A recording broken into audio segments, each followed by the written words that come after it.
What's up, everybody? This is the PlayStation Lifestyle Underground Podcast. I am Hugo Stiglitz.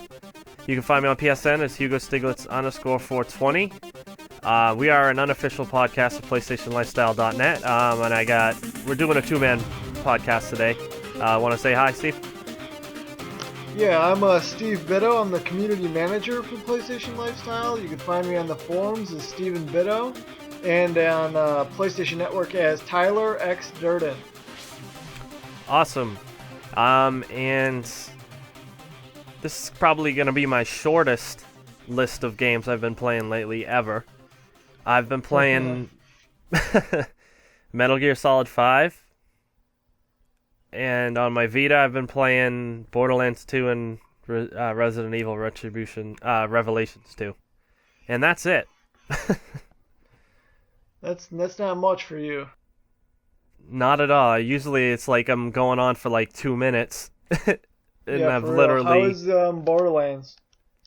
Oh, it's great. It's great on the Vita. Is it as bad as people make it out to be, or is it just not as good as the PlayStation 3 version? Not at all. Like the shit people talk about it is really I don't really understand it because it runs almost perfectly, and other than Sanctuary, but that's a non-combat zone. Which is pretty sluggish, but other than that, it's almost flawless. Other than sometimes it does drop frames, I've noticed that, but the frame rate is smooth. Like I've never had any issues with it. It's really not any like harder to play than the PS3 version. Like I find that the aiming in Borderlands is a little weird to begin with. Plus the recoil of the guns is really crazy. So it's like I really don't see what anyone could have a problem with. Cause I think it's just as good as the PS3 version, and it looks really nice too. And it's just not a game I would want to play on a home console personally. Like I'm not the hugest fan of it, but on Vita it is really cool. And I guess it depends, but same thing with. I kind of feel like Vita almost gets treated unfairly because it's too close to the PS3. Yeah. So when things aren't quite as good as PS3, then people are really disappointed.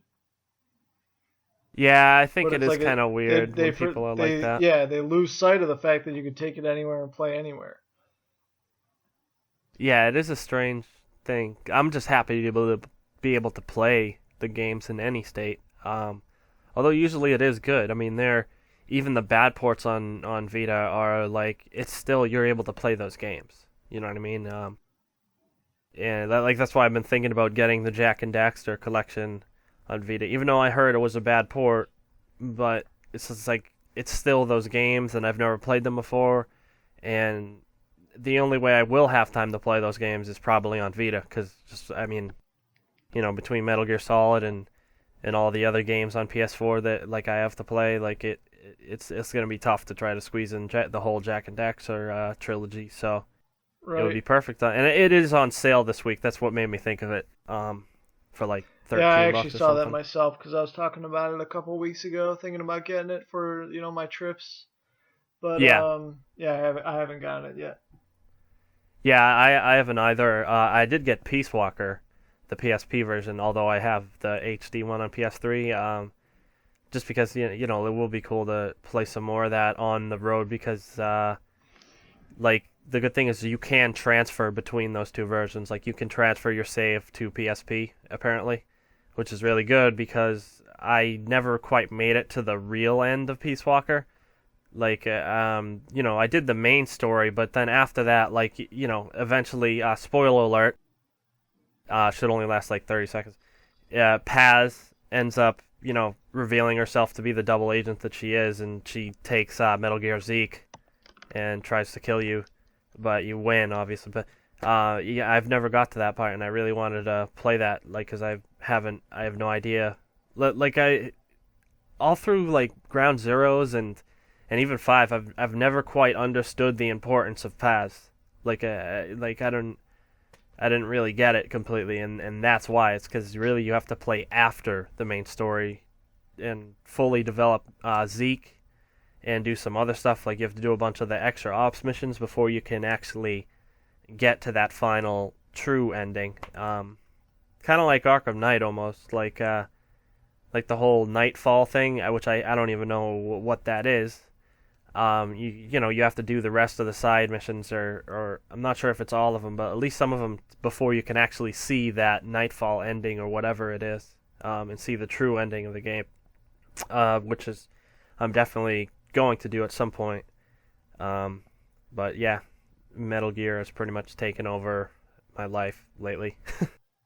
I'm pretty sure that's you and everybody else too.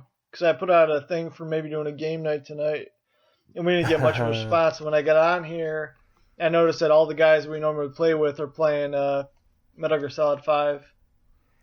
Yeah, I'm pretty much the same way at this point. Like, I haven't touched anything since it came out, and things just got really interesting in it too. So it's like I think I'm a little more than halfway as far as the missions go, but like it kind of reaches a halfway point. Like, they call it the end of chapter 1, but I think there's only 2 chapters total, so it's kind of weird to call it chapter 1. But I don't know if you played any of it at all, but each mission is kind of like a TV episode, which is it's kind of strange. I've heard about the credits.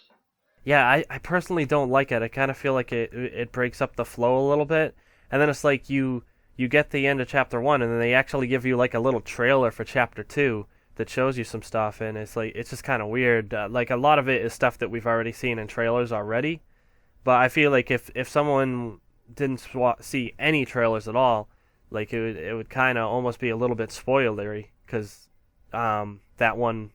Oh wait, never mind. I'm not, because you haven't played. I don't even want to spoil that for you, even though, yeah, you might have seen in the trailers anyway, so I don't want to risk it. But all right, in current events honestly, this at this week, point, I wouldn't even know what I was seeing in those trailers. Who's who? yeah, so, some of it is it does kind of spoil some stuff,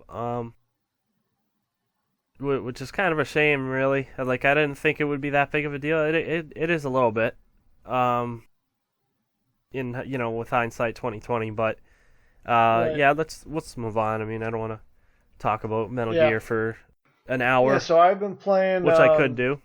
I didn't play very much. I played Bastion, and I finally beat that on Sunday, and then I also played all the way through Everybody's Gone to the Rapture.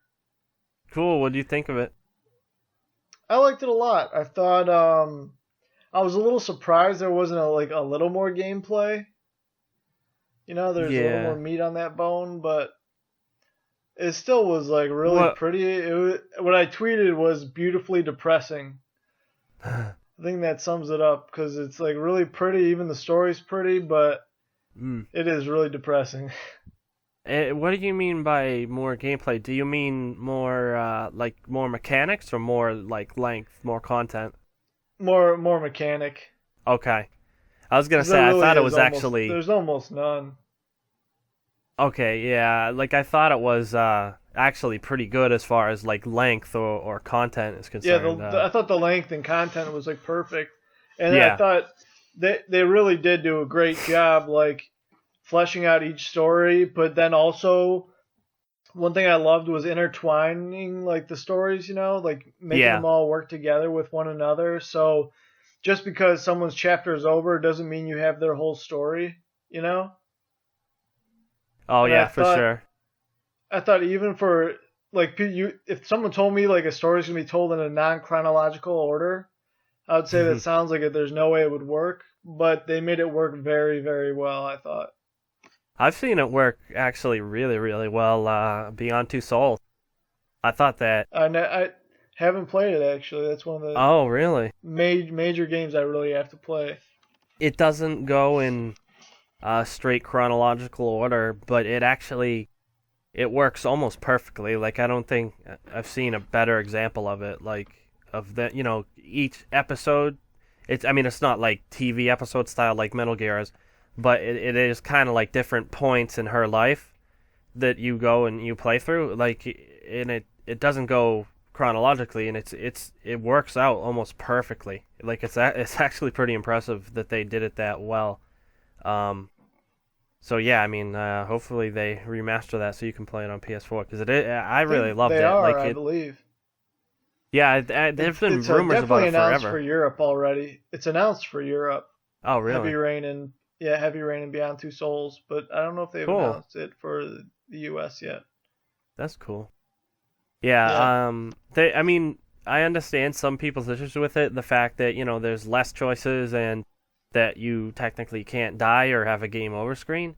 But I really love the story. I thought the story was super interesting, and it is just like really well done. And it's like, although the choices weren't as impactful, I still really, really enjoyed the game, like and the story. Like it's a little more supernatural than Heavy Rain. Like, well, Heavy Rain wasn't really supernatural to begin with, but like there's some supernatural and sci-fi type stuff in there, and I really enjoyed it. Like I really liked that stuff. And it's just really interesting game, and I kind of think that was another one of those examples of reviewers just being ridiculous about the way they're judging a game. Like I think we've talked about it before, like how they'll bash a game like that, but then completely praise something like The Walking Dead, and it's like I don't see how that is very annoying. And especially because it's not like Walking Dead offers any more choice than Beyond Two Souls does. Walking Dead has an illusion of choice, but really, if you play it more than once, you'll realize that it has almost none. Like, very few choices that actually, and usually it's just like which character gets to live, like, and it's not always, you don't always have that choice. Like I remember the first one I was trying to save that girl Carly. And no matter what way you play it, you can't save her. It's impossible.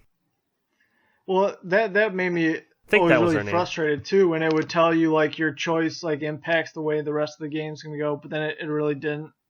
It was just kind of it telling you that it was misleading about what was about to happen. Yeah, see, at least Beyond Two Souls is never misleading about what your choices actually are affecting. Yeah, that made me mad with the Until Dawn, some of their reviews.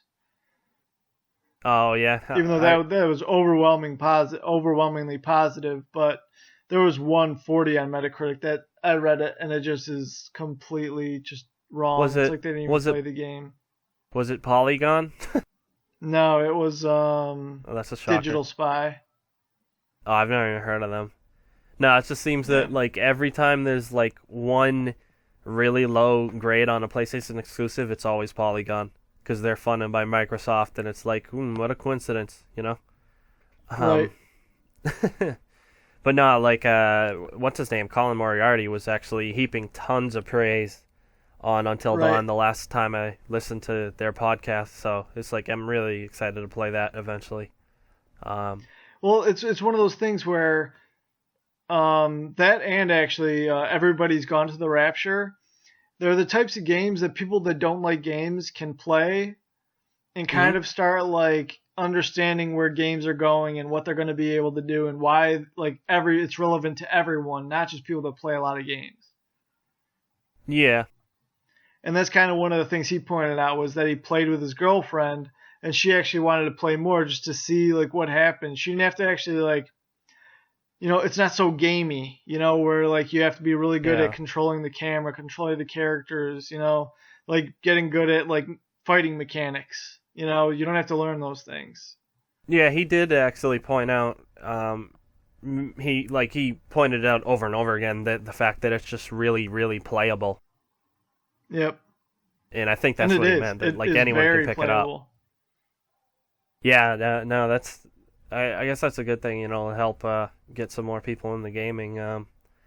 But I guess we'll move on to our current events. Wait, you were done, right? As far as what you're playing? Yeah, I'm done. Okay, I thought so. No, that's it for all right. This week, we just found out that once again, PS4 is number one in North America for hardware sales and software sales. And I think it's been a few months in a row, and it's not super surprising. I mean, even though like there's not a ton of stuff going on as far as exclusives wise, although we did get Until Dawn, that's not really a system seller though. But like it just seems like PS4 is riding a ton of momentum, and it's probably not going to stop. Like I think once that momentum starts at the beginning of a generation, it's very hard to overturn. And especially since nothing bad has been happening as far as PS4 goes. Like, it's not like last generation where 360 did get a pretty big lead, but they also had Red Ring of Death in 50% of the launch consoles within 2 years.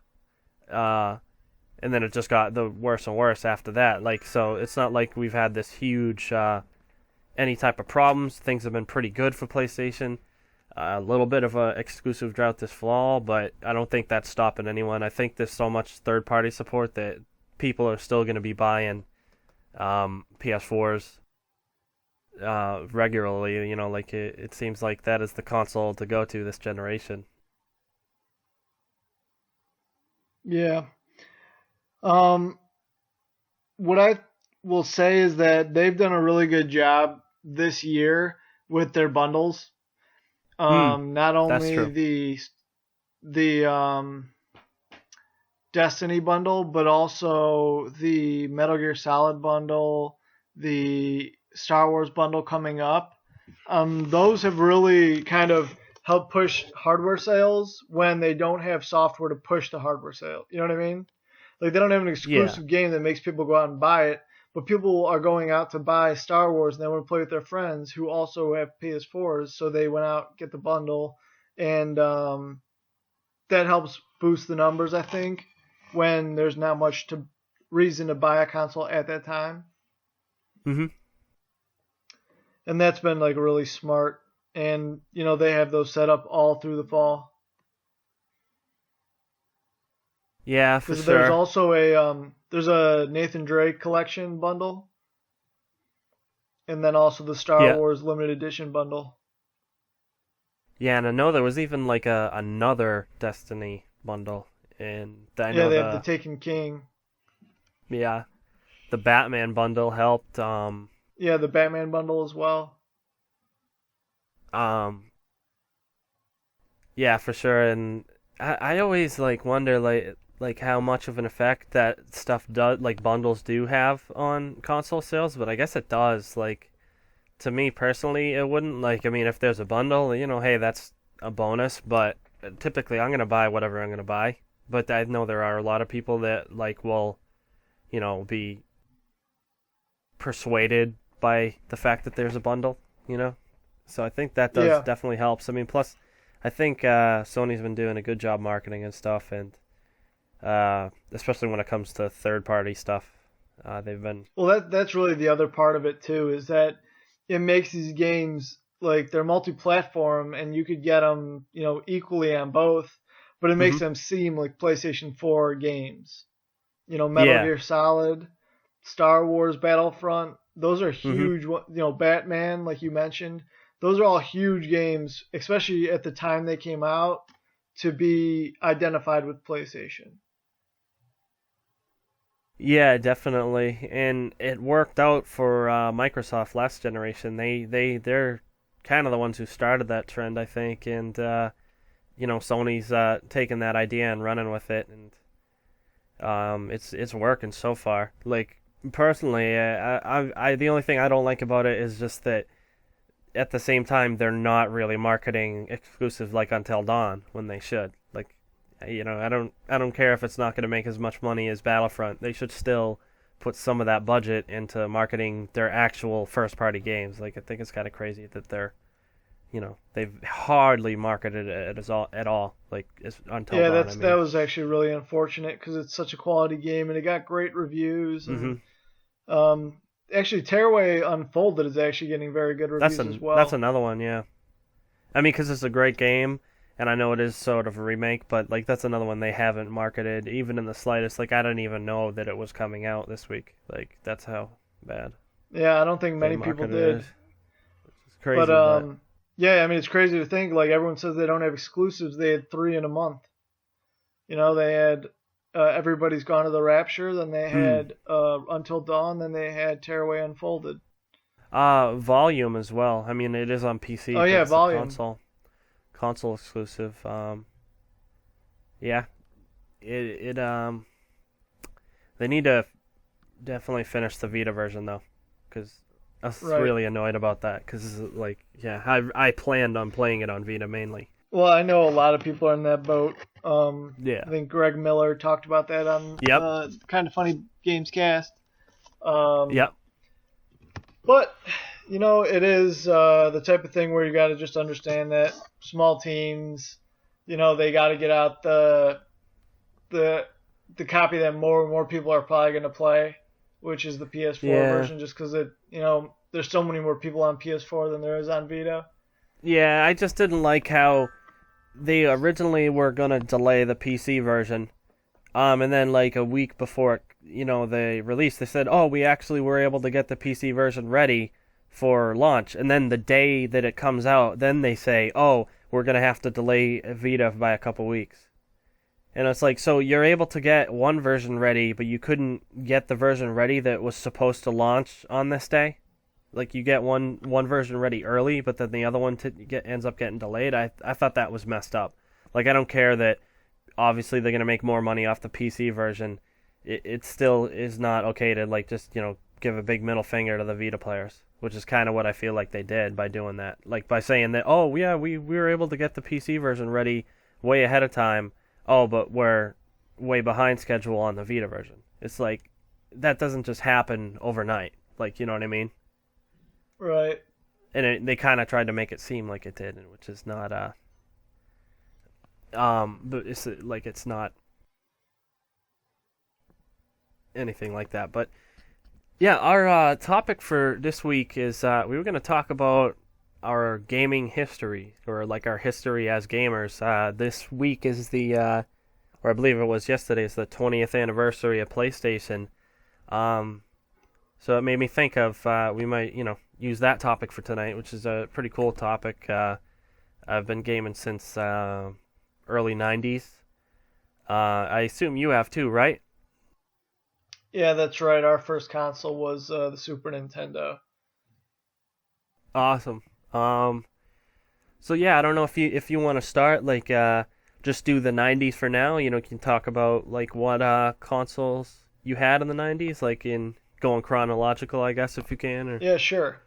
So cool. Like we started playing games on the regular Nintendo at our friend's house down the street, the Hamslicks, and a little bit of our uncle had one in his basement, so we'd play a little bit Duck Hunt on that every now and again. And then one Christmas we got surprised. Like, we had no idea. Like, it wasn't even like on our radar that we could possibly ever have a video game system of our own. And we got a Super Nintendo, and we went nuts. And so, but we were obsessed with that for years at the old house, playing Super Mario World, Turtles in Time, Castlevania 4. Stuff like that. Hook, all great games. There were some really great licensed games on SNES too, like Lion King and Aladdin. But then we moved into our new house, and a little bit of time went by, and the next generation came around, and we first got Nintendo 64. That's what we got, the first one. But our cousins got PlayStation. And we played the 64 games. There wasn't a whole lot at the beginning. It was mostly Mario 64 and Wave Race. But then we were playing with our cousins. They had Mortal Kombat Trilogy. And we played a little of that. Then I remember one time we rented Crash at their house at a sleepover. And we were hooked after that. We needed to have a PlayStation. So we immediately got a PlayStation for the next Christmas. And the rest is history. We've been PlayStation fans ever since. Nice. And that's about it for that. Okay. Yeah. While I'm going through mine, you want to send Juan an invite? Oh yeah, sure. All right. Thank you. All right. Yeah. So, my first console was actually the NES. We only had a couple games. Duck Hunt, the Mario Brothers that came with Duck Hunt. I think I had Darkwing Duck. And another one I definitely remember is Burger Time. And I mean, I was really, really young at the time when we used to play this, the NES and stuff. And of course, it stopped working. I had to do the whole blow into the cartridge thing and all that. And like, I still actually have it, but I haven't been able to get it to work in years. And after that, we got Sega Genesis. My buddies down the street had one, and like they had Mortal Kombat, Road Rash were just such amazing games. And I still love Road Rash. Actually, there's this game on PC called Road Redemption that is basically a spiritual successor to Road Rash, and it plays and looks a lot like it, except just modern. And so it's like it's a blast to play. Like sometimes I'll wipe people off of their bikes and just start cracking up laughing just because of how much it reminds me of the original Road Rash. And like other than that, I barely had any games on Genesis. Like Mortal Kombat 2, got really into that. I had Echo the Dolphin, which I could never get into. Like it was a hard game, and of course Sonic 2, which is I played it so many times. I got very close to the end, but I never actually beat it.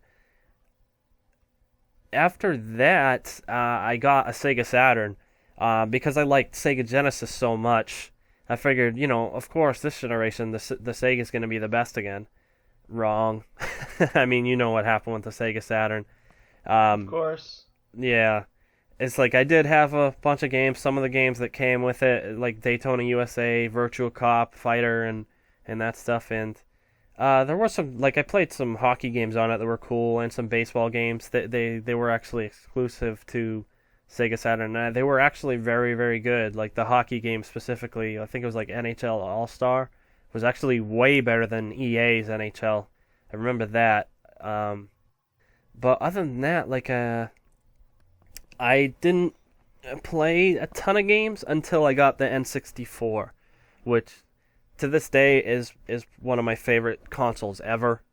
It's an amazing console, like just because of the games. I mean, like when I first played Mario Kart, I was like, okay, I have to get this console. Because when I was a kid, I really loved karting, and it was just a really good game. Like I still think it's the best Mario Kart, although I haven't played much of 8. But Turok. Like I still play first-person shooters the way I do because of Turok. Because like you only had a left stick, so like you move around with your right thumb and you aim with the left. I still play that way because of Turok. Also inverted y-axis, like which a lot of people do. I picked it up from Turok, so it's like N64 is almost kind of like defined how I play first-person shooters. Of course, GoldenEye. It's an epic game. Perfect Dark. And I got really into Pod Racer, and believe it or not, I think that if it wasn't for Pod Racer, I might not have got into Gran Turismo, which is I'm huge into now. And it's because, like, oddly, it's because Pod Racer was a little more realistic than most racing games back then. Like, I did have, like, some PC games as well in the 90s, like Doom and Need for Speed specifically, because in most Need for Speeds and other games back then, you didn't have to use your brakes, like, at all. And it's like Pod Racer, you actually did. So, it kind of taught me how to drive properly, so that when I picked up Gran Turismo 3 and the 2000s, it was, like, much easier to pick up and much more fun to me. But we're only doing the 90s for now. So, yeah, like, even though I'm a huge PlayStation fan now, believe it or not, I never had a PlayStation 1. And, no, that's crazy. Yeah, it is. I've missed out on a ton of games. We played a lot of those games too. We played like Turok, all those games, GoldenEye, and really, but we never played Perfect Dark, and that was mainly because we had switched over to PlayStation completely by that point. Yeah. Wow. We played. I remember in 3rd grade at a sleepover, I played Twisted Metal at someone's house. And we played like all through the night just to get everyone's like little ending. It would have like a little, the same, visual, but the story would be different. It would scroll down the screen. So we just want to see every guy's different ending. But yeah, like all those games, like that's where we kind of went for the more like not adult, I guess, but a little more like mature experience as opposed to 64, like Banjo-Kazooie and all that, which was great. But PlayStation definitely kind of evolved us into the next level, and then obviously we'll get to PS2, and that's where it kind of blew up for everybody. Yeah, like I mean, I wouldn't, like most of the games I played on N64 weren't like childish. Like I actually didn't even play Banjo, but like they weren't as mature and as deep as games like Final Fantasy VII or especially Metal Gear Solid 1. And it's like I just didn't even know back then. Like I had heard of Metal Gear Solid, I had heard of Final Fantasy, I had heard of Gran Turismo 2 and stuff like that, but I never actually got to play them. So it's like I had no idea how good those games were. Although I'm not sure I would have liked them just because of the, back then I was a little more closed-minded on that type of gameplay. Like turn-based especially. I'm still a little closed-minded on that type of stuff. Like just never got into it. And even Metal Gear Solid 1, like not entirely sure I would have liked it because when I played Metal Gear Solid 2 on PS2, I didn't like it a ton. But yeah, like other than that, I mean, I played Ocarina of Time, I think like twice, which is an incredible game. But that's about it for the 90s for me. And we actually are joined by one other guy. We got Juan in here. He's a little late. We didn't know he was coming. We would have just waited. But basically what we're talking about tonight is our gaming history. We're going 90s first. Me and Steve just went. And then we're going to go 2000s, then 2010s. So basically, yeah, you're up. If you have any gaming experience from the 90s, you can go ahead. All right. I think that I came at the perfect time then, because 90s, the only experience I would have had was turning 3 by the time the 2000s came around. So,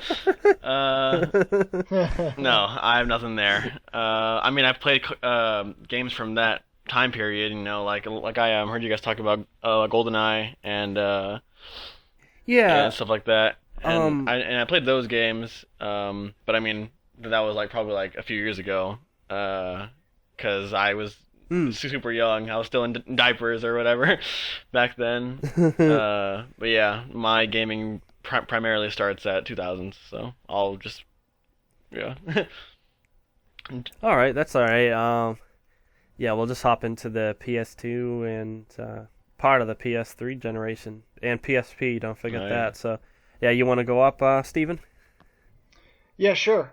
So after PS1, we kind of I remember it was actually hilarious. Like we were on the wait list for PS2 when it came out, and I was like just checking every single day after school, like waiting to see if it came, waiting to see if we got it. It was at GameStop, or maybe it was called Funkoland at the time. Yep. And it was my dad's birthday. It was in January, like a couple months after it had come out. And my dad's opening all his gifts, and the last one is like this big like box. I'm like, what the heck is that? I don't even know what it is. And he opens up, it's a PS2. And I just look at like my mom. I'm like, is this some kind of sick joke? Like, are you guys messing with me? Like, I want a PS2 so bad that you just make a fake one? But no, they had gotten the PS2 at the store and surprised me with it. And Nice. From there on, like I was just in love with that thing. We played like every Star Wars game that came out. We played all the SOCOM games, Final Fantasy games that were out. Just tons and tons of games. Yep, most successful console ever. Yeah, exactly. And then my brother did get a Dreamcast later, which we only had a couple games for, but I mean, it was a good console. It's unfortunate that it came out when it did and kind of marketed itself poorly, but it was good too. Yeah, no, I've heard a lot of good things about that, and even the GameCube. And actually, not to take a step back too far, but like I've went back and purchased almost all the consoles we've talked about. Right now in front of me, I have like everything hooked up. I have a Genesis, Dreamcast, regular Nintendo, SNES, GameCube. I got them all. N64, Wii, Xbox, PlayStation 1, 2, 3, 4. They're all right here. Pretty cool. Nice. Yeah, so like whenever I have a little extra cash, I always go back and see if I can kind of expand the collection a little bit. That's cool. That's pretty cool. That's cool. Yeah, the newest edition is actually the regular Nintendo, which works pretty well, surprisingly. Oh, wow. Is NES, like original? NES, yeah. Wow. It's not easy to find working ones of those, because... No, yeah, it's got quite a few games with it, too. Teenage Mutant Ninja Turtles, Super Mario 2, or regular Mario 2, I guess. Mario 1, Duck Hunt. Yeah. I don't know, it has some other good ones too. Actually, I was surprised. Yeah. That actually reminds me, I did actually play Ninja Turtles, but I rented it though, so that's the only difference. But great one. But anyway, yeah, going back to the 2000s, yeah, it was. When did the PS3 come out? Was it 2006, 7? 6? 6. 2006, right? 6. Yeah. Yep. Yeah. So then I, after the PS2, I took it to college. Me and my brother, we were basically just playing SOCOM and NCAA at that point. I did not like Final Fantasy 12 very much. So then I waited out for. I was not even like into games anymore. Like I said, I just played NCAA and SOCOM basically. And I remember not even thinking about it that much, and then seeing pictures of Resistance online. Like, they just looked so good. Like, it really, like, the graphical upgrade was so massive. It was crazy. And I just told my parents, like, I have to get this thing. Like, I'm going to get it. And if I could sell it for a ton, I will, but I just have to get it. So what I did was, I was a sophomore at Ohio State at the time, and I went out to Target and I waited out 3 days, like in the winter. It was November, mid-November, so it was really cold in Columbus. And waited 3 days. I was the third guy in line, got my 60 gig backwards compatible fat PS3, and I listed it on eBay for like 2 weeks, and I was like, screw this, I'm keeping it. And I just kept it. And I got Resistance for Christmas, and it was the best Christmas ever.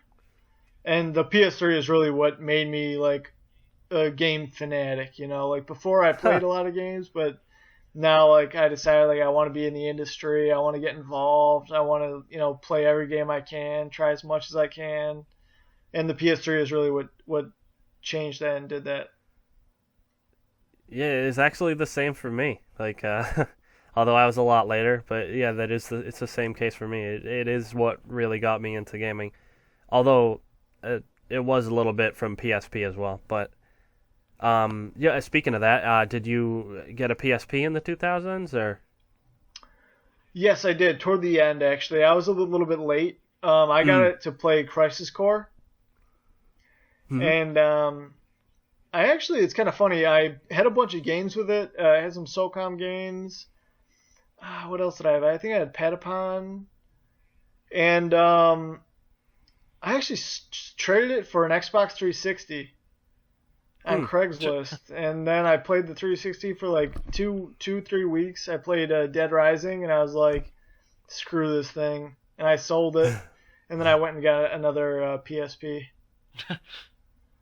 Cool. Yeah, that's a cool turn of events.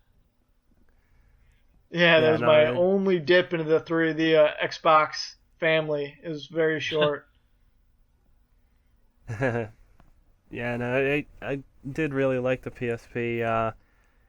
So, I was gonna ask you about Xbox, but you pretty much answered that. So yeah, for me, we played the original Xbox a little bit. My brother got one for Christmas, and we played Halo 2. Actually, I never played Halo 1. We only played Halo 2 because that's kind of what everyone was playing at the time when we got it. Yeah. But literally a year later, we sold it. I sold it to somebody at college because he didn't have one. I didn't want it. Fair enough. Yep. Oh, yeah, we played Knights of the Old Republic. That's the reason we got it. Oh, yeah. Yeah, you did tell me about that. That's a pretty high-rated game. I think it was. Yeah, it's fantastic. If you like Star Wars, it was like awesome, and it was Mass Effect before Mass Effect. Yeah, I was just about to say that was like one of BioWare's, one of the games that really put them on the map. Right. As far as I know, but I think I've told the story before how Mass Effect was really supposed to be another Knights of the Old Republic, and they didn't get the licensing, so they just made it into their own franchise. That's awesome. I had no idea. That's cool. That's awesome. That's another series I have to get caught up on. Yeah, me too. But yeah, for me, the 2000s were like probably my biggest drought as far as games. Like I did get a PS2, Like my first experience of PS2 was just going over my friend. I think I told the story in another podcast. Is just going over my friend's house, seeing Grand Theft Auto 3, and just like my jaw dropping to the floor, like just being, holy crap, I need this game. So we got it one Christmas, and like I played a ton of that. I got Gran Turismo 3, loved it, played a lot of that, but it wasn't like super into it yet as much as I am now. I did get super into Tony Hawk's Pro Skater 3, and I played like a little bit of other games like NHL 06, Need for Speed, Underground, but like I'm actually looking at my PS2 collection right now, and it's very small. Like it's less than 10, and it's like just because I was in high school through most of the 2000s and then college, and like I just didn't play a whole lot of games. Like I was just too busy hanging out with my friends, did a lot of drinking, smoking, and just partying and stuff. Like, so it's like I didn't play a whole lot of games at all until around 2009. A friend of mine, like, he needed money, and he was like, hey, will you buy this PSP off me? And I was like, how much? He's like, $70. I was like, nah, I don't got that kind of money right now. I don't really play a whole lot of games. And he's like, all right, well, how about 30? And I was like, okay. And like, it was such a good deal. Like, I mean, I just thought it was so cool that I'm like playing Madden and other stuff like in a little handheld, and it's like almost like a handheld PS2. And then a couple months after that, Gran Turismo PSP came out, and it's like that game. That's like one of the games I've been most addicted to, like ridiculously addicted to. I would bring it everywhere with me. Like all the time. Like even I'd go over to my girlfriend's house to hang out, and I'd be sitting there playing it while she's like doing stuff. Like it was kind of ridiculous. Like I was playing it all the time, and it just got me hooked. And then it's like after that, I hear Gran Turismo 5 was coming out, and it's like I always wanted a PS3. I didn't actually get it in the 2000s, but it's like it wasn't too far after I got the PSP, which is in 2009. And my first experience with PS3, though, I would like to talk about that, is my friend Vinny had one, and I just remember going over. So he had one of the fat ones, and I just like remember how cool it was, like how much better the graphics were, and like we used to play Tiger Woods a lot, and he used to play Ninja Gaiden, and it's funny. I remember like it. I don't know how it came up, but like I've always really thought like Greek mythology was really cool. And he's like, dude, you have to play God of War. And I was like thinking, I've never even heard of that. It was like not really buying it. And dude, he was so right, like I love God of War. But that's about it for the 2000s for me. Juan, you want to talk about the 2000s for you? Yeah, I'll go. I didn't own a PS2 or any game console until I'd say around 2008, 2009, around there.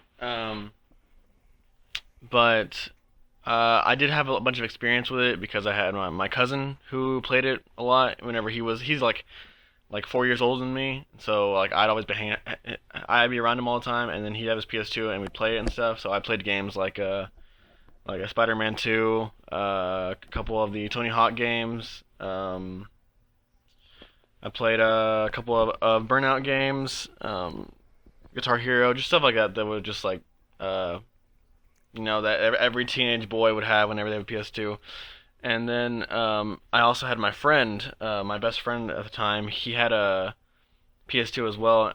And so then, he didn't have a card for saving stuff, like the memory card. And so And so one time I borrowed his PS2 because he had Kingdom Hearts, and I loved it because all the time I went over there and played it. And then and because he couldn't save, every time I went over there, we played through the beginning every single time to see how far we could go before I had to leave or something. And one day I was just like, hey, can I borrow this? Because I want to play it and beat it. And he was like, I can't, you can't save. And I was like, that's fine. And so then I borrowed it and I played Kingdom Hearts 1, the first one. And That's why I fell in love with that series, just because I played it so often. I don't know, it clicked with me at the time, and then because of that, that got me really into. From there, my mind linked it to Final Fantasy, so I looked into Final Fantasy. I didn't enjoy those games as much, but just it was just a more in-depth look at gaming than like Tony Hawk, Spider-Man, the mainstream games. And so once I got a PS2, I asked for a PS2. I asked for a PS2 every single year from like whenever I was like 4 years old until I was like 10, 12, 13. I don't know. I don't know how old I was. I don't remember anymore. But I got one in the later 2000s, and I bought it with Spider-Man 3. It was a horrible game, honestly. But I loved it at the time. And so I played a bunch of licensed games. Actually, yesterday I went to the store that they have a bunch of older games from older consoles, and they also have like just old VHS. It's just like it's like a store with a bunch of old video games and stuff. And so I went there yesterday, and I saw a bunch of games I used to play that I used to own, and I realized that the majority of them were licensed properties, stuff that I just enjoyed, that I watched, and so I would always buy those games and I'd play them. And but then I also play stuff that I fell in love with, like Jak and Daxter, Kingdom Hearts. I don't know what else there was. I can't remember at the time right now. But I think PS3 I didn't get one until after 2010. So I think I'm done there. Just a lot of licensed properties and just slight interest in gaming, but nothing big. Yeah, your memory card story actually reminded me of when I first got my PSP. I didn't get a memory card with it, so I kind of had the same situation, and I had Grand Theft Auto. I think it was Vice City Stores. I had that one before the Liberty City. I played through it almost to the end, like twice, and lost the save because I didn't have a memory card. I played a ton of it, got to the second island, and then usually you can just put your PSP in sleep mode and it'll be fine. But like every once in a while, like if you maybe jostle it wrong, or and you I don't even know what was causing it. Yeah, like I never let the power run out or anything, but I mean the battery. But for whatever reason, I would just lose it, and it's like I was very close to the end on one of them, and it's like I did it twice and lost it twice before I finally got a memory card and was able to actually complete the game. But I think that was like later in 2009, and also I did maybe 2000. It might have been 2010 that I got Resistance Retribution, but that was another huge high load of the PSP. But that the 2010s, I think. So, Steven, you want to go on with your the past 5 years of your gaming? Yeah, sure. So, like I said, I got really, really into PS3. I played everything I get my hands on, and that's really where my my gaming palette really got refined, if you will. Playing games like BioShock. I still played the Call of Duties, NCAA, SOCOM. Played the stuff I played on PS2. But everything that I didn't play, stuff like Journey, stuff like, what else? Let me go look. That's when I started collecting too. I have something like 100 or so disc-based games, and then obviously way more downloads. I have Africa, the camera game, all the PlayStation Move games. I got those.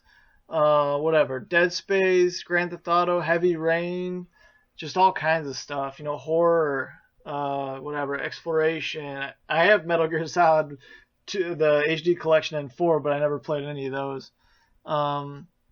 Saboteur is a great game I loved. Obviously the Uncharted's, and then I did play some RPGs. I have White Knight Chronicles, Stick of Truth, Final Fantasy 13 I played but didn't really like.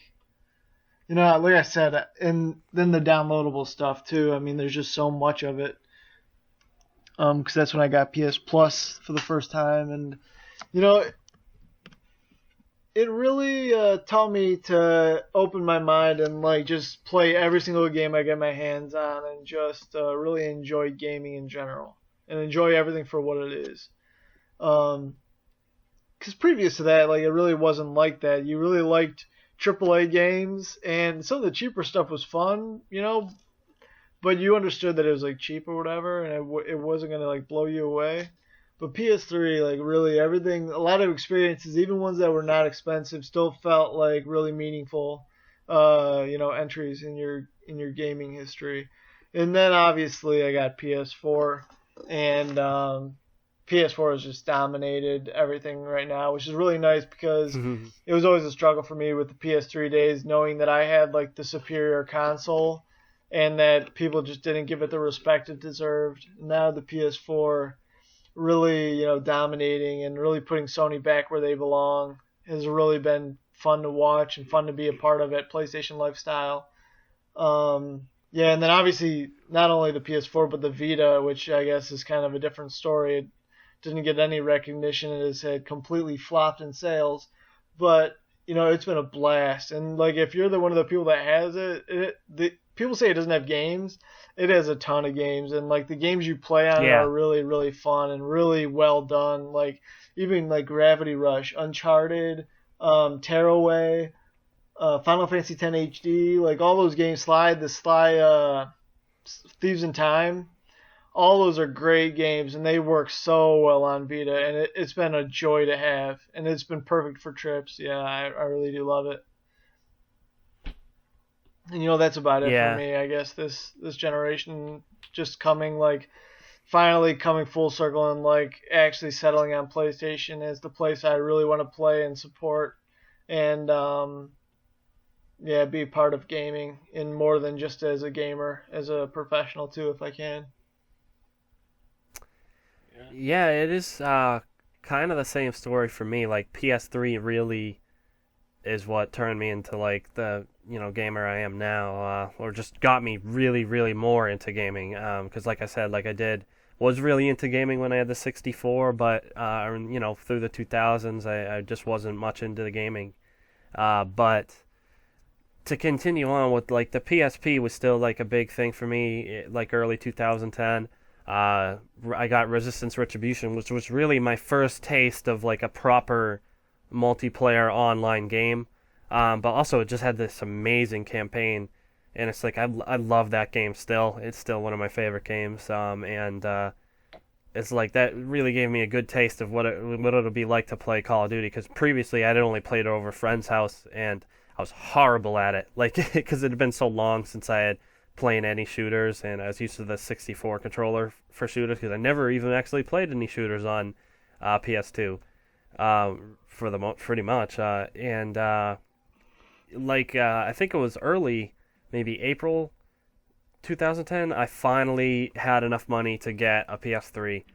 And I remember, even to this day, the 3 games I got was Gran Turismo 5 Prologue, UFC 2009, because I'm a huge UFC fan, but I didn't actually like the game. And I got Resistance Fall of Man, which I really loved. Like, I loved Resistance just from playing Retribution, and really loved that. Like, and it just, like, I was just hooked. Like, I got some of the Call of Duties after that, like, like Modern Warfare 2, Call of Duty 4, and, like, I just kept getting, more and more games, like, and it just really, really loved the PS3. Like, I remember I loved the thing so much. It's like I would even like bring it over to a friend's house, just like, hey, you guys want to play some, like, even if they weren't really, they'd be like, okay, even like it was the cool thing to do or something. But it's like, even though it came out like years before, I didn't care. It's like I just got it finally, and I was like just so happy about having it. And it's like that's like kind of when it really all started for me, is like, as far as like really getting into gaming. And I've got so many games over the years on PS3. But the one thing I would say on PS3 that really changed me as a gamer is PS Plus. The Instant Game Collection, it completely has changed the way I play games. Like you mentioned before, being a little more into just the big AAA stuff or the more mainstream stuff. And you said that over time you got like a more complex palette for gaming. Well, that's what the Instant Game Collection did for me. It just completely changed the type of games that I would be willing to play, and it just opened my eyes big time, because like there are a lot of games that I would never even have looked at if it wasn't for Instant Game Collection. And now like I'm buying indies all the time, and it's like every indie that comes out on PS4 almost, at least the ones that look interesting to me. And it's like before I never even would have bothered with games like Everyone's Gone to the Rapture or Volume or stuff like that. And I did get a Vita, but I think that was actually, oh, you know what? I think that could be wrong. It was either 2013. Yeah, I think either 2013, late 2013 or 14. And like I use it all the time now. Like it's pretty much replaced my PSP. Also, I mean, I did have PSP's break and stuff, but I do have a working one now. But yeah, like I use it all the time. Like I have a 64 gigabyte card, and it is full of games. Like I also have 3 other 16 gigabyte cards too that are full too. So it's like there's plenty of games on Vita. I don't know why people say they don't, but I just really love it. Like you mentioned like how good the quality of some of the games are, and it's just really cool. Like there's a huge variety of games, and it's like, although that is kind of disappointing we're not getting any more new big AAA stuff, there's still a ton of great games to play on it. And I believe it was maybe early 2013 or possibly 2013. I got my first real gaming PC. I had played like a little bit of PC games when I got my laptop in like 2012 or 2011, but it was obviously it's a laptop, so it's super underpowered, so I wasn't really able to play a ton of stuff, like not anything modern. I mostly just played some racing simulators, which were on old engines, or on like DX9, so they could still run on really old computers. Played like Half-Life and Portal and stuff on that. So like I'm not a huge PC gamer, but like I definitely have got into that quite a bit. And one thing I do have to mention is Gran Turismo 5. Like that was part of the reason I wanted a PS3 in the first place, because like I said, with Gran Turismo PSP, I was just hugely hooked, and I'm a huge like racing simulator fan because of the Gran Turismo series. And I got a steering wheel just maybe a couple months after getting the PS3 for Prologue, and it's like it just completely changes those type of games. Like they're just so much more fun and so much more immersive. And like Gran Turismo 5, like I don't know if I've ever been that addicted to a game as I was to that. And it came out around Christmas. I just remember just going to Christmas dinner and just like being like, man, I wish I was at home playing Gran Turismo. Like it's to that point where I like everywhere I would go, I would still be thinking about GT5. Like, and so that's like a huge part of my like gaming history is the racing simulators. It's something I'm really into, and so yeah, I mean it's the main reason I have a gaming PC as well. And since after that, like PS4, like I remember when they first announced it, I was like, I'm gonna start saving money until it comes out, and by the time it came out, I had plenty of money for it. And like it's really one of my best days ever. Like getting that PS4, I was so excited for that thing, and because I really really wanted to play Killzone. Like I mean I'm a big Killzone fan, and I was really looking forward to that one. It's like that's like one of the best days of my life. Like really, like PS4. I know it's kind of sad because it's just a video game console, but it's just, I love the thing. Like and I'm so happy I have it. Like still to this day. And yeah, Killzone is an awesome game. I had a lot of fun for the first few months of PS4, and I'm still having fun. It's just an awesome console. We keep getting game after game, and it's like, it kind of drives me nuts when people say that, oh, this generation has no games. It's like such nonsense. It's like, if this generation doesn't have any games to you, it just means that you're not really into gaming. Like you're just into the few big blockbuster games that come around every couple of years. Yeah, it's probably something I'm going to be doing to the day I die. Like I can't imagine ever stopping playing video games unless God forbid something happens. But And like one experience I would say that is probably going to stick with me as well is The Last of Us. Like I don't think I'm ever going to forget that game, like the story. And I try to replay it like once a year as well, so that also helps. But even still, like it's just an amazing game, and I think I mentioned like it was what I consider the best game on my top 5 list or whatever. But yeah, other than that, I do have to say Metal Gear Solid 5 is next to Gran Turismo 5 and PSP. It's the game I've been most addicted to in my whole entire life. I've never been as badly addicted to a game as this. And I never really consider myself a game addict because you guys know every week we do the the games we've been playing. I'm always hopping around game to game. You know what I mean? Like I play all kinds of different games just because that's just how I do it, and I feel like that's not as addicted as like where it's a serious problem. Like I feel if you play a variety of stuff, it's not as bad. Like it's not really a super addiction. You're just addicted to having fun, really. Yeah. But Metal Gear Solid 5, I'm full on hooked on this game. Like, and I'd say top 3 like most addicted game I've ever been playing. So yeah, that's basically my 2010s. And I'm sure Juan, you probably have a lot because like you said, you didn't have much in the 2000s. So most of your gaming has probably been done in the 2010s. Yeah, huh? I would say all of it. Actually, as I was thinking about it, and that I made an error in my timeline. I got a PS3 2009, I believe. I got it. I remember I got it before I went into 7th grade. That was 2009. And so then I got it, and I remember I bought it with Sonic the Hedgehog. Terrible game. Absolutely terrible game. Again, I made a bunch of bad choices on games when I was a child. They were super fun to me. And I remember I bought Sonic the Hedgehog, and it was really bad. And it had a bad co-op mode that you could like race your friends. So it was like split screen. I remember that I had some friends that came over for my birthday that year, and it was like 4 of us, and we just fell in love with the PS3. Like once I got connected and everything, we went on PlayStation Home, and we had a bunch of experiences there over the course of that summer, because I got it early June, and then that summer, those same 3 friends would come over almost every week, and we'd play it all the time. And so then I have a bunch of experiences of just playing, either playing Sonic the Hedgehog, racing each other in that, or playing Little Big Planet together, or playing, or just walking around and messing with people because we're idiots and we're like 11, 12 years old or so, on PlayStation Home.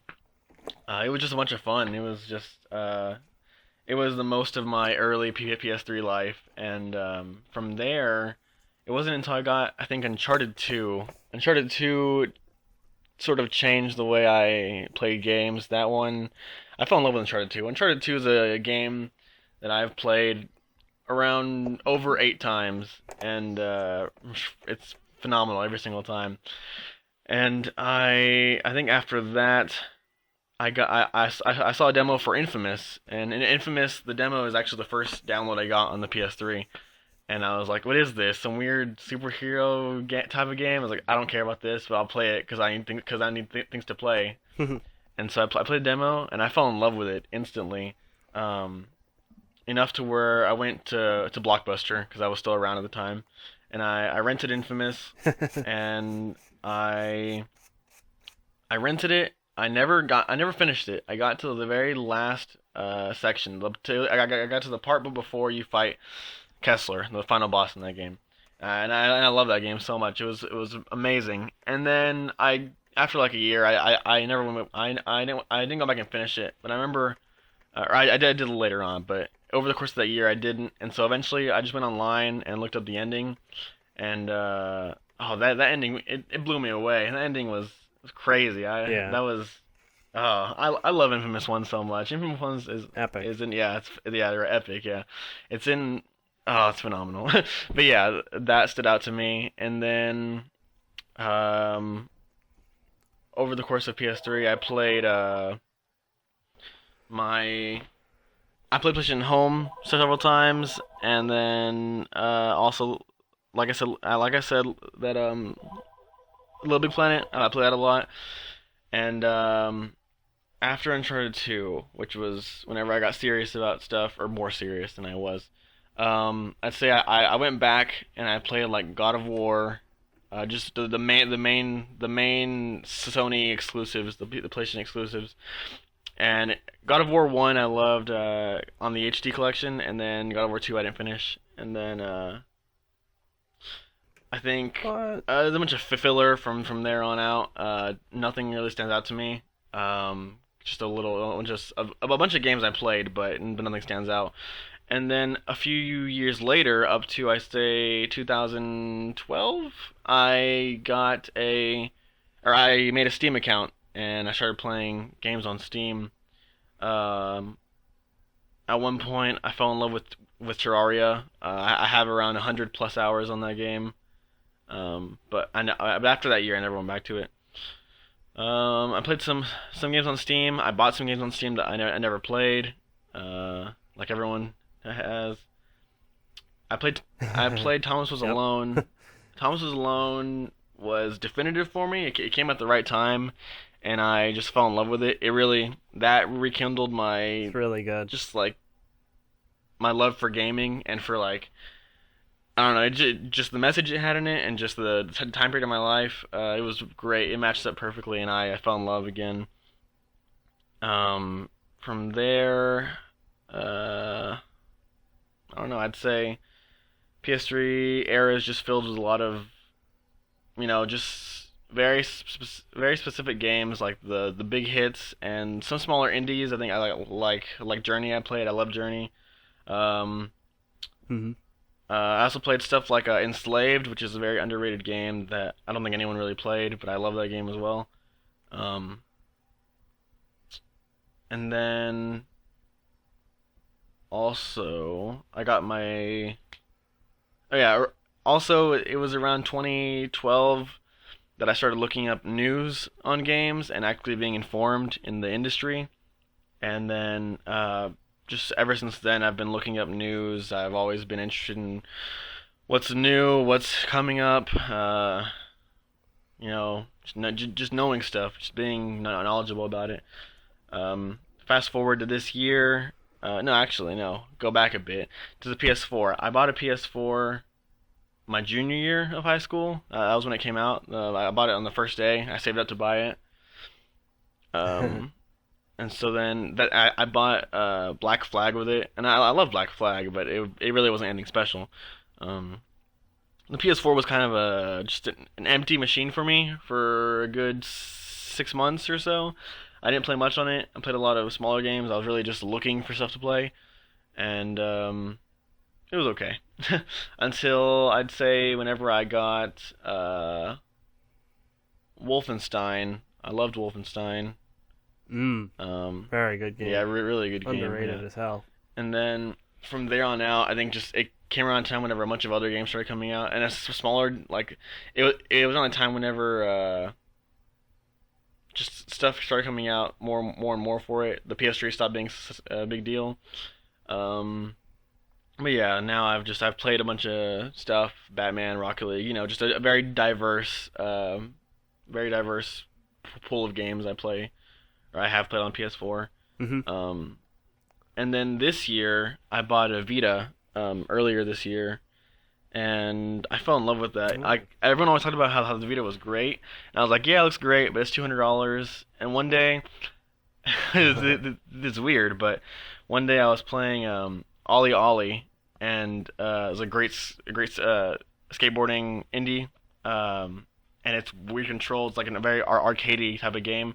And I love that game so much that I was like, I have to have this on the go. So I bought a Vita that day for that. And ever since then, I've had my Vita, and I just play a bunch of indies. I played all the big stuff. I played Gravity Rush. I played the Uncharted game. Killzone Mercenary. Just a bunch of the big hits. From whenever the PS Vita first came out. But now I'd just say the Vita is something that I leave it in my room because at night I'll walk in there. Like I'm tired of playing on PS4. I'll go in there. I'll play some smaller indies. I have like 40 plus games on my Vita because I have the 32 gig card or 64. I don't remember, one of those two. And so I have tons of games on there, and I like playing indies. Also, I love the cross save. Cross save is something that you don't know you want until you have it, and I love it so much. I love being able to play on the PS4, save it, or not even save it because it's like automatic sometimes. At least the good games have automatic, and so and it works well sometimes. And so I'll stop playing it. Like I'm tired of this. Turn it off. Turn the console off. I'll go to my room, and I'll be like, I'm not that tired. And so then I will turn the PS Vita on and play that game, and I'll be back from where I started on my PS4. It's phenomenal. I love it. But yeah, I'd say the PS4 is whenever my most diverse era of gaming. PS3 was like whenever I first started playing a bunch of games, but it's cluttered with a bunch of nonsense that I just played to play games because I was still younger. The PS4 is certainly shaping up to be my best console, mainly because I bought it with my own money for the first time, and also just because the amount of games and the diversity of all those games. Just I'm euphoric right now for games. Yeah, we'll see how that goes right now. So. Yeah, I was actually gonna ask that. Like, since we're talking about all the consoles we own, what would you guys say is your favorites? I mean, one, you just said PS4. What would be yours, Steve? A lot of people expect the answer PS2, but I would say PS3 probably. I totally agree. People have brought up the point too that if you really think about it, like PS2 games are great and PS1 had great games too, but PS3 games are like actually really good. Like they'll probably hold up very well over time. Graphically they might lose a little bit, but control-wise, they'll probably be very good still in the future. The PS2 games are really hard to go back to. PS1 games can be very even harder to go back to. And 64 games are kind of the same way unless they're like not made for control, 3D control. Like GoldenEye is kind of hard to control now when you go back. But I feel like this generation and the PS3 generation specifically, those games are going to be holding up over a long time. All of them, not only the AAA experiences, but the indies, indies, RPGs. Sorry, I was thinking about Cleveland Indians baseball. It's like the end of the season. But anyway, I digress. So that's why I say PS3. Not only that, but the Move, which people don't like, but I loved. PlayStation Plus, all these things just coming in, and like PlayStation Network too. I mean, so many great things, got their beginning on PS3, and I think, that's kind of like the best overall console with Sony, and for me overall, really, because I like Sony the best. Fair enough. Yeah, I agree. It's funny, like people like say that somehow like PS3 didn't have as many great games as some of the other like ones they say is the best console ever. I totally disagree. I think maybe in a few years people will start to realize that PS3 really did have a ton of really, really good games. And I mean, like you mentioned, like even just the average game is just so much more playable than the PS2 or even PS1 era games. Not to say that there aren't PS1 games and N64 games that aren't still playable today. Like, at least the N64 games I still have are still very playable, but I'm sure there are plenty that aren't, at least for me, like GoldenEye, because I still play the same control scheme that those games had on 64, like, I'm still very comfortable playing shooters on N64. So I have a little advantage there. But Metal Gear Solid 1 is a perfect example. I only played that for the first time last year, and it's amazing how well it has aged and how far ahead of its time it was. But yeah, like I'd say PS3 is my favorite console, but PS4 is definitely shaping up to beat it for sure. Like I think if we continue to get the amazing games that we have been getting, that I think it'll be PS3 for me. And certainly I'm much more comfortable on the PS4 as far as playing and stuff, but it's hard to argue with a full generation worth of games, especially a generation as excellent as the PS3s. So yeah, that's yeah. I'll go with you on the PS3 being my favorite as well. But yeah, I guess that's about it. What about Juan? Juan, what's Juan's favorite? Oh, he said PS4. Yeah. When he was doing. Yeah, I do like the PS3 a lot, and I have a bunch of good experiences with it. But I'd say, I would say that it's because the PS3 has a whole generation on it. I do enjoy that one more. But the PS4, the way it's shaping up, it obviously is my favorite right now because of how diverse and how united the online community can be with it. It's just I enjoy it more. They have made a lot of improvements with the online and like the seamlessness of the UI and the PlayStation Store. That I could definitely. You're right. Like this could, one up the PS3 just because they took what they did with PS3 and made it so much better. And the just like the controls and the graphics, like the fidelity is just so much higher. Like even just as far as like the way the games respond to your controller, like. It's a noticeable difference. That's why, like, anytime I hear someone say that, oh, that game plays like a GameCube game, like someone said that about the Knack the other day, and I just wanted to smack them. It's like, dude, I don't care what you say. Like, even the all games this generation so far, they seem to just control much more intuitively, much more precisely than even PS3 generation. Like, so it's like, I don't know, I find it crazy when people make comments like that, but, yeah, I mean, everything is just being stepped up thanks to the better hardware, and like I'm especially noticing in Metal Gear Solid 5, like the cutscenes, like in the action, just seems so much better than ever, and in the boss fights because you have this huge open world, like you're just able to do so much more. It's just so much less restrictive, and it's amazing. Like and I definitely see this generation surpassing last because. Consoles are still really going strong, and the hardware's better. So it's kind of hard not to top the previous generation when you have that, better hardware. Although I do think that PS3 games are going to age extremely well, like you said, because I think PS3 is when we really started to figure out what the modern video game is. And, like, that's when control schemes and stuff and stuff like that started to be a lot more standardized than it was in like the PS2 or PS1 era. It was just navigating a 3D environment and like animating a 3D environment. Those things, came a long way since PS2. PS2 was the rocky kind of transitional phase when people were just kind of, testing things out. Yeah, it seems like things are. Stuff like that should just be intuitive and natural are starting to become that way. Or they were starting to become that way on PS3 and even more so on PS4. So it's I think it's just going to get better going forward. And it is really nice to see how well the consoles are selling because I don't want to see consoles go anywhere. I don't want to see any digital-only consoles. I just want it to stay the way it is because I love the way it is right now. Yeah. And also, no online consoles. That would be a death sentence, I think. Right. For me, at least. I already hate... People are predicting it, but I still don't think that's going to idea. happen anytime soon. Yeah, not soon at least. I don't feel like anyone really wants it. Everyone says next generation, it's got to happen. I completely disagree. Yeah.